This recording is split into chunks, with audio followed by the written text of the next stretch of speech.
Hello বন্ধুরা, আসসালামু আলাইকুম। আজকে আমি একটা নতুন ভিডিও নিয়ে এসেছি। সেটি হলো কিভাবে হাইপার ভিতে অর্থাৎ উইন্ডোজের ডিফল্ট ভার্চুয়াল মেশিনে আমরা চালু করব। এর জন্য আপনাদেরকে অবশ্যই হাইপার ভি উইন্ডোজের হাইপার ভি আপনাদের চালু করে নিতে হবে, যেটা আমার অলরেডি চালু করা আছে। যদি আপনাদের কারো লাগে, যদি না পারে তাহলে কমেন্টে বলবেন, তাহলে আমি পরবর্তীতে হাইপার ভি কীভাবে এনেবল করতে হয় সেটা দেখাবো। তো যেহেতু আমার হাইপার ভি এনেবল করা আছে, সেহেতু আজকে আমি আপনাদের দেখাবো কিভাবে ভার্চুয়াল মেশিন ক্রিয়েট করবেন। তাহলে শুরু করা যাক। প্রথমে আমরা কন্ট্রোল প্যানেলে আসব। কন্ট্রোল প্যানেলে এসে অ্যাডমিনিস্ট্রেটর টুলস এখানে যাব। এরপর এই যে হাইপার ভি ম্যানেজার, যেহেতু আমার হাইপার ভি এনেবল করা আছে সেহেতু আমার আর লাগছে না। জাস্ট এখানে আসলেই আমি পেজে যাচ্ছি। তাহলে শুরু করা যাক। প্রথমে আমরা হাইপার ভি ম্যানেজারটা চালু করব। ডেস্কটপে ক্লিক করব অ্যান্ড নিউ মেশিন। এই নিউ এর মধ্যে চাপলে আমরা নতুন মেশিন ক্রিয়েট করতে পারব। Create virtual machine. তাহলে এগুলো বাই ডিফল্ট থাকবে। আমরা নেক্সটে যাব। নেক্সটে গিয়ে এখানে মেশিনের নাম দেব। যেহেতু আমি উইন্ডোজ 7 ইনস্টল করব, উইন্ডোজ 7,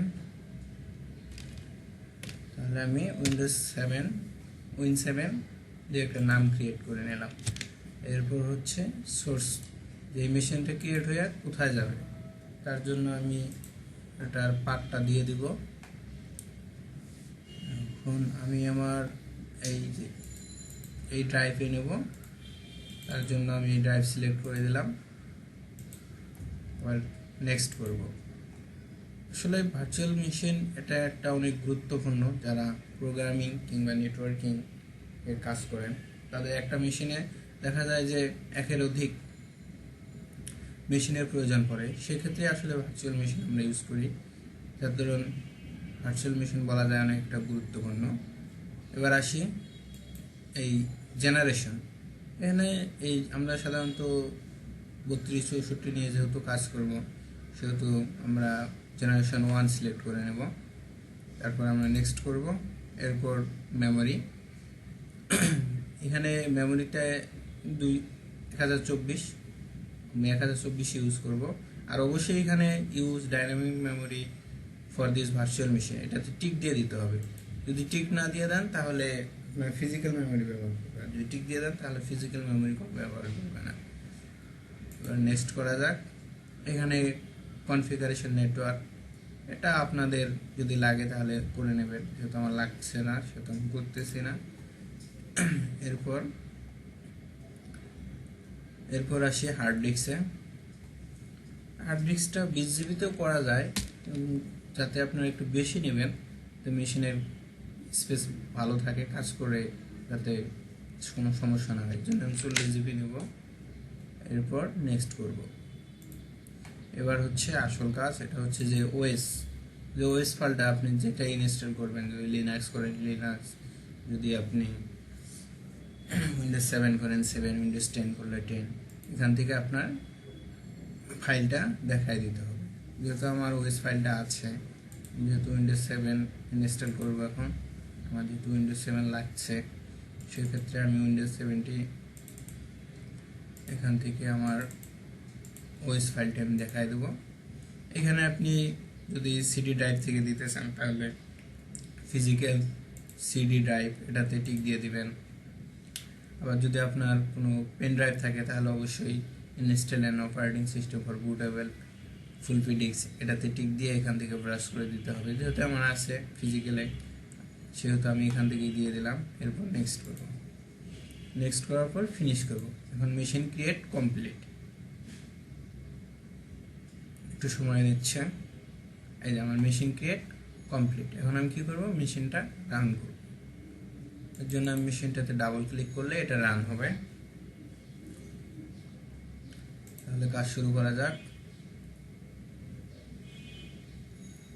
মেশিনটা রান হচ্ছে, একটু সময় নিতেছে।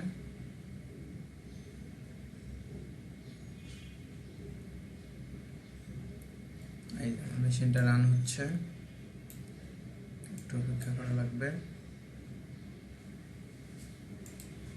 এই যে আমার কিন্তু উইন্ডোজ চলে আসছে, উইন্ডোজ 7 কিন্তু আমার চলে আসছে। এখন জাস্ট উইন্ডোজটা দিব, কিন্তু এটাতে অনেক সময় লাগবে, যার ধরুন আমি ভিডিওটা স্কিপ করতেছি। উইন্ডোজটা কমপ্লিট হলেই আমি আপনাদের সামনে আবার হাজির হব। তাহলে আমি এখন ভিডিওটা স্কিপ করছি।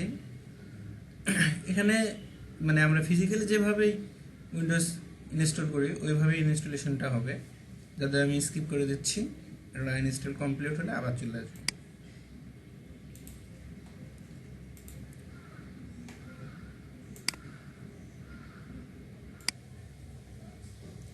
বন্ধুরা দেখতে পাচ্ছেন যে আমার ভার্চুয়াল মেশিনের ওএস ইনস্টল কমপ্লিট। এটা হচ্ছে আমার ফিজিক্যাল মেশিন আর এটা হচ্ছে আমার ভার্চুয়াল মেশিন। তাহলে তো আপনারা বুঝতেই পারছেন যে ভার্চুয়াল মেশিন দিয়ে মেশিনে কীভাবে ক্রিয়েট করে ওএস ইনস্টল করতে হয়। তাহলে আজকে পর্যন্তই।